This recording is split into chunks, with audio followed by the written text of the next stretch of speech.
এই যে world cup জেতার পরে টি-20 ওয়ার্ল্ড কাপ জেতার পরে সূর্যকুমার যাদব আর গৌতম গম্ভীর গেল ওয়ার্ল্ড কাপ নিয়ে বজরংবলী মন্দিরে। এটা নিয়ে অনেক কথা হচ্ছে যে এটা কি কোনো ধর্মীয় ব্যাপার, এটা কোনো ইয়ে। কিন্তু একটা জিনিস আমরা বুঝতে পারি না, আমরা ক্রিকেটাররা কিন্তু অনেক মানত করি অন দ্য স্পট বা আগে থেকে যে এটা করলে আমরা এটা করবো। তো এরকম একটা ঘটনা আমার জীবনে ঘটেছিল। আমি অনেক ছোটো খেলোয়াড়, কিন্তু আমাদের জীবনে এগুলো ঘটে। একটা টুর্নামেন্ট হচ্ছিল ওই সিসিএফসি গ্রাউন্ডে। সেখানে একটা খুব চাপের খেলা চলছিল সেমিফাইনালে।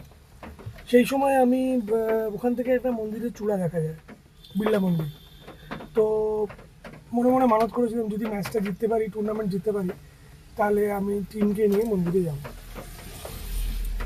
তো ম্যাচটা আমরা জিতেছিলাম এবং টুর্নামেন্টও জিতেছিলাম, প্রথমবার সেটা আমাদের অফিসের ইতিহাসে ওই টুর্নামেন্ট জয়। খুবই স্পেশাল ছিল, কিন্তু আমি না বাদো বাদো বলতে পারি, কারণ কে কীভাবে মনে করবে কোন প্লেয়ার। তাছাড়া আমাদের টিমে মুসলমান ছেলেও ছিল, একজন দুজন, শিখ পাঞ্জাবিরা তো ছিলই। তারপর সবাই তো একরকম হয় না, আমি বলতে পারিনি।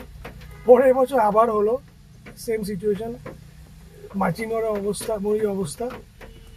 তো সেবার আমরা হেরে গেলাম। তো হেরে যাওয়ার পরে যখন আমরা বসে আছি ফাইনালে হেরে যাওয়ার পরে মন খারাপ করে, তখন আমি টিমকে কিন্তু করে কথাটা বললাম। ইমিডিয়েটলি সবাই কিন্তু বললো, জুটদা আমাকে বললে আমি নিশ্চয়ই যেতাম।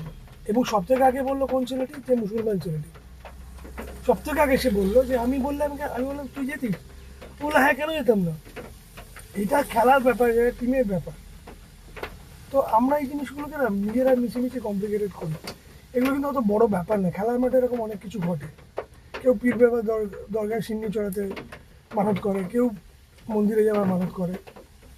অবশ্যই সেই মন্দিরে যদি রেস্ট্রিকশন না থাকে বা দরগায় রেস্ট্রিকশন না থাকে, আমার তো মনে হয় সবাইকেই ঢুকতে দেওয়া উচিত। শ্রদ্ধা মানে খেলা সবার, ভক্তি যার যার, ধর্ম যার যার, খেলা কিন্তু সবার।